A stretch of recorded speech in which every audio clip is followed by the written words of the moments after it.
So we're going to this conference because there's a specific workshop on butches and boys at women's colleges.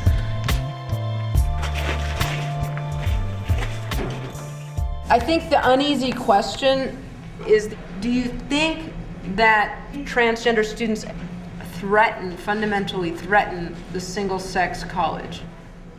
This is controversial, right? I mean, I've always said a fully transitioned F to M who's really a bona fide transsexual who wants to be male and considers himself male, why does he want to go to women's college?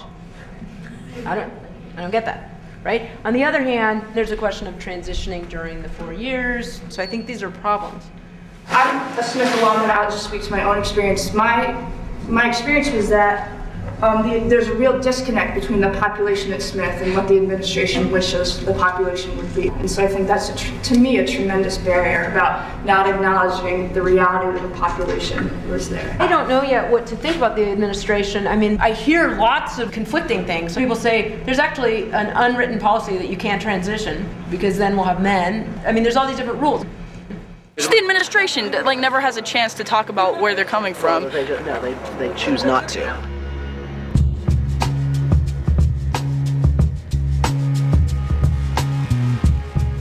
As I know you are aware, Casey and myself have been two subjects of a documentary and have been repeatedly given the impression that transsexual students at Smith were better left in the shadows as far as the media is concerned. I believe the college believes that media acknowledging the presence of transsexual students is bad press.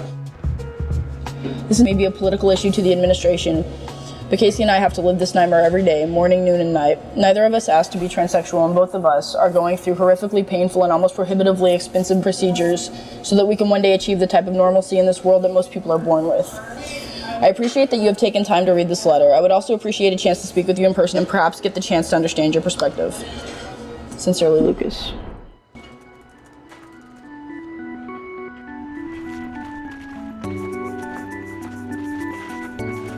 I don't understand why they should be proud of me, you know? Like, I've continually gone above and beyond in my academic career, like both before Smith and at Smith, and I'm going to continue after Smith, and I'm having trouble, like, that's a particular thing that, like, just makes it harder for me to understand, like, the kind of shame that I feel like there's shame to me.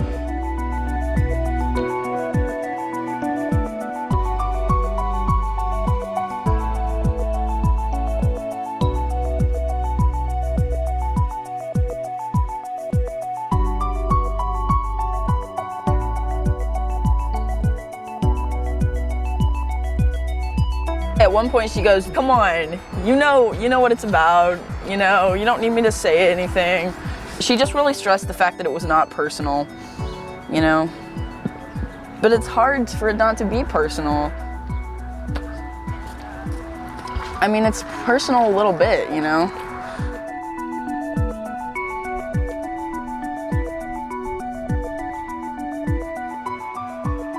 It's a good school for most people.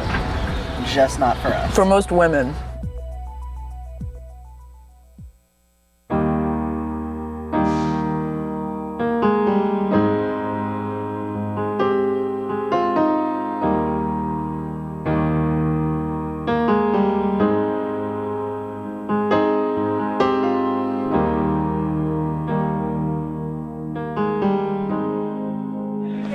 Hi, how are you?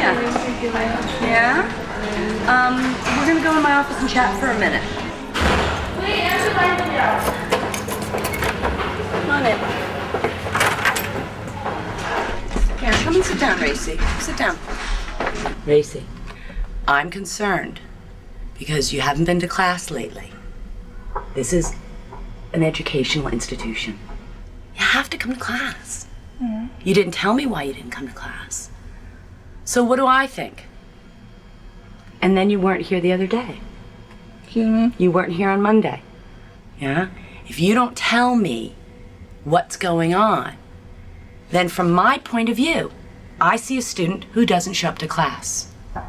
Come on in so she can see. I know that she's having some difficulty understanding it. Okay. Do you want to pull up that chair there? Yeah. So, please, I feel like there's been a lot of miscommunication. Okay? You missed a midterm today. Did you get in touch with the professor? I have to get in touch with Yes, him. you do. Yes, you absolutely do. I know I miss a lot of things. You've got to tell us. Where are you? What's going on?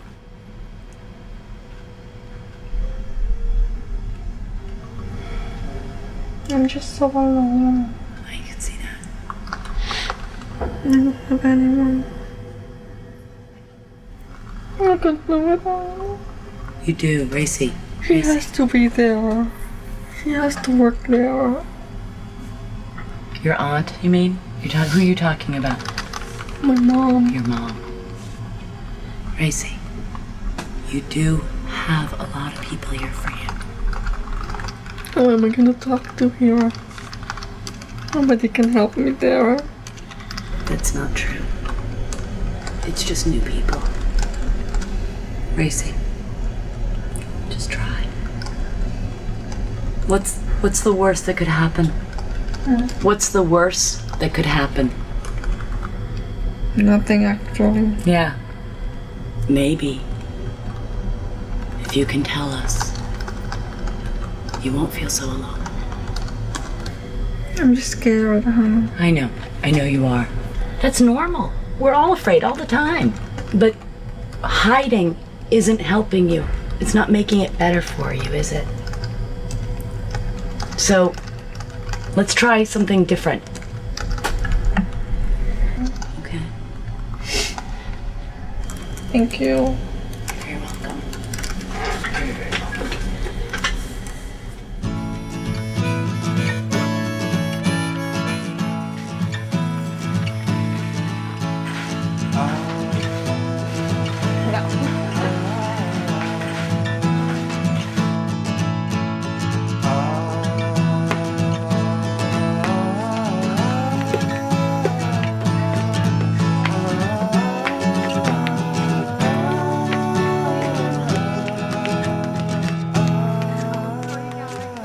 Stacey and I have feelings for each other, and they revolve around the word love. But on practical terms, what does that mean in terms of our relationship? Is it a relationship now? And is it a monogamous one? Is it a committed one? I've been having 6 a.m. to 12 a.m. days since Monday. Exhausted. It's frustrating to not know what's going on. It's to not have definites. Or don't hug me. I'll hug you. Come on. I need to know something. I need to wrap my brain around something. Are you too tired for me to ask you something? No. That's sort of serious? Oh, God. Last time we talked about this, we were still on that, non-committal, non-exclusive, no label, nothing thing. Like, has that changed for you? Just tell me straight up what the thoughts are. You know that regardless, whatever it is, like, I care a lot about you. You can be cruel in your honesty if that's what you need to be. Just tell me straight up. Stace, please talk to me.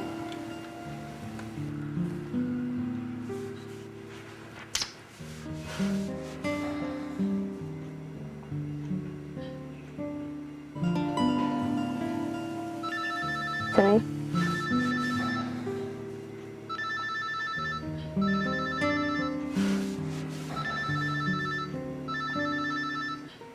Hello. I don't know, I'm gonna play it by ear and kind of make sure I'm continuing to ask questions without being overbearing.